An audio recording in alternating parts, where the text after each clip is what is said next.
బాబు పక్కన కెమెరా దాడుల్ని ఖండించాలి ఖండించాలి ఖండించాలి ఖండించాలి దాడుల్ని ఖండించాలి ఖండించాలి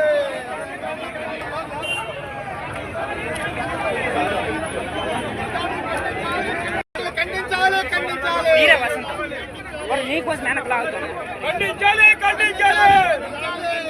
ఖండించాలి ఖండించాలి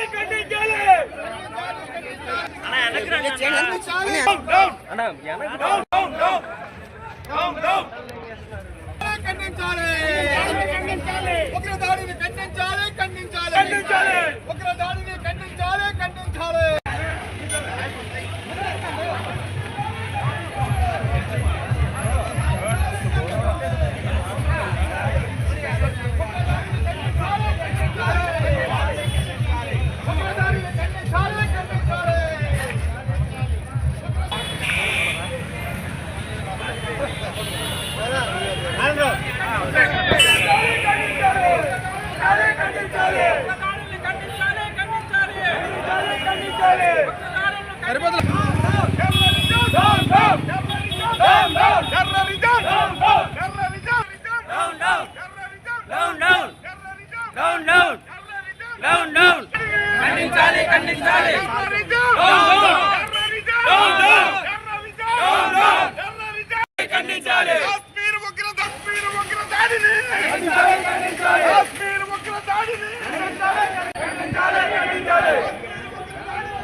वो जिंदा था तब तक कोई नहीं आया वहाँ पे। अगर कोई हेल्प होती आर्मी होती तो मेरे को बच सकता था।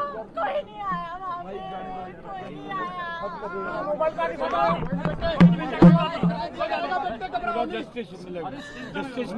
I want them dead. जिन्होंने मेरे भाई को मारा मुझे वो dead चाहिए। बिल्कुल वो मरेगा जिसने मारा वो मरेगा।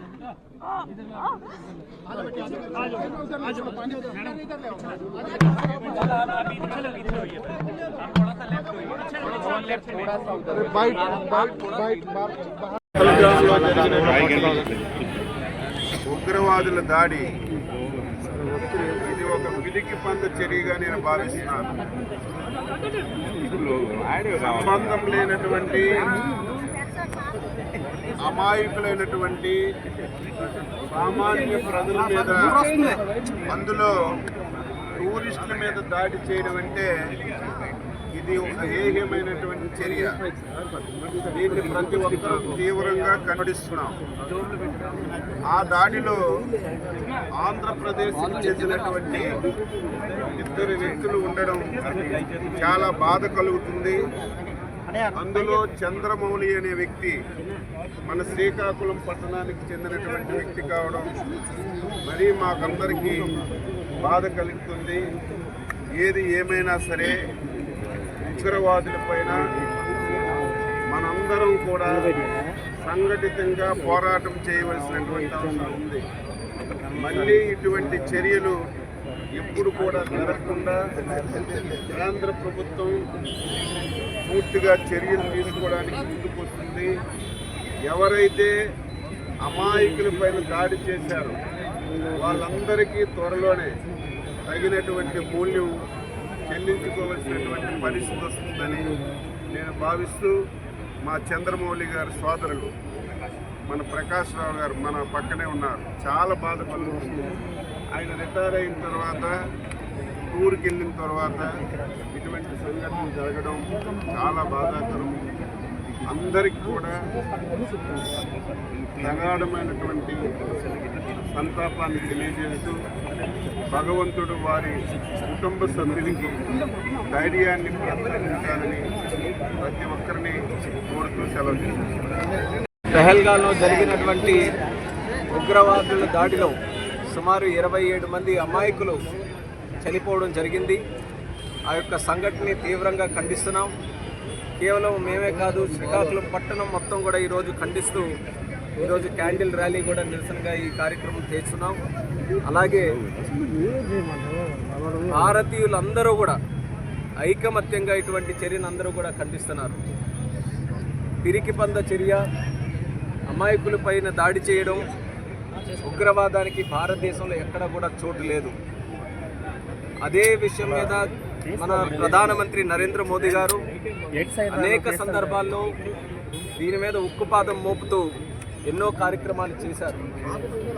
అయినప్పటికీ నిన్న జరిగినటువంటి సంఘటన ఎంతో మనసుకు కలిచివేసే విధంగా, ముఖ్యంగా మన ఆంధ్రప్రదేశ్ రాష్ట్రం నుంచి 2 వ్యక్తులు, కావలి నుంచి మధుసూదన్ గారు, అలాగే శ్రీకాకుళం చెందినటువంటి వ్యక్తి విశాఖపట్నంలో నివసిస్తున్నటువంటి చంద్రమౌళి గారు, వీళ్ళిద్దరూ కూడా టూరిజంగా వెకేషన్ మీద అక్కడికి వెళ్ళడం, కుటుంబ సభ్యులందరితో కూడా వెళ్ళడం, ఈ యొక్క సంఘటనలో చిక్కుకొని ప్రాణాలు కోల్పోవడం అనేది చాలా బాధ కలిగించేటటువంటి విషయం.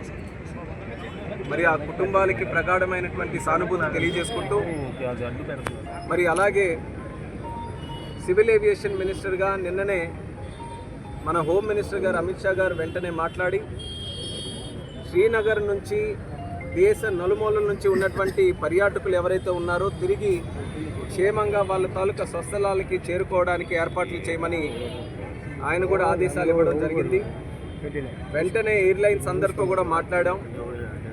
నిన్న రాత్రి అన్ని ఏర్పాట్లు కూడా చేసి ఈరోజు సుమారు 7 ఉన్న ఫ్లైట్ల కంటే అదనంగా ఢిల్లీకి కానీ ముంబైకి కానీ అదనంగా ఒక 7 ఫ్లైట్లు వేయించి సుమారు ఇప్పటికి మనం చూసుకుంటే 4500 ప్యాసింజర్స్ వరకు ఈరోజు ఒక 30-35 ఫ్లైట్లలో తిరిగి తీసుకొని రావడం జరిగింది.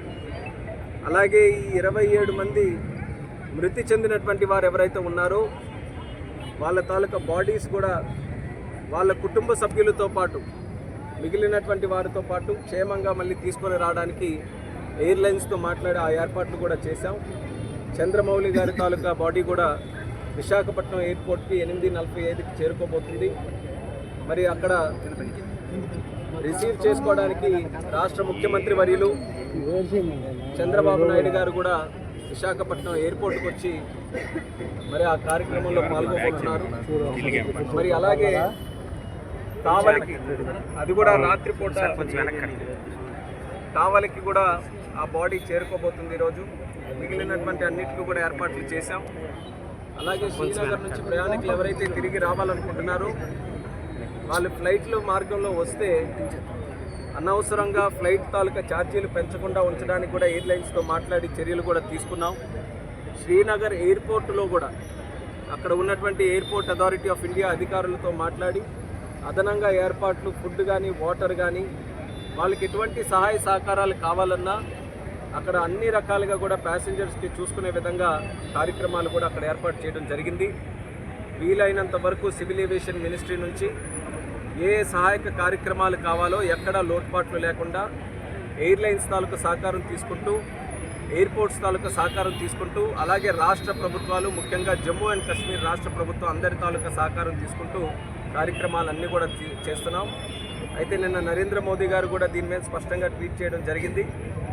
ఎవరైతే ఈ చర్యలకి పాల్పడ్డారో విడిచిపెట్టే ప్రసక్తే లేదు, జస్టిస్ ఖచ్చితంగా చేస్తామని చెప్పి మోదీ గారు చేశారు. మోదీ గారి మీద ప్రతి ఒక్క దేశ పౌరుడికి అందరికీ కూడా నమ్మకం ఉంది.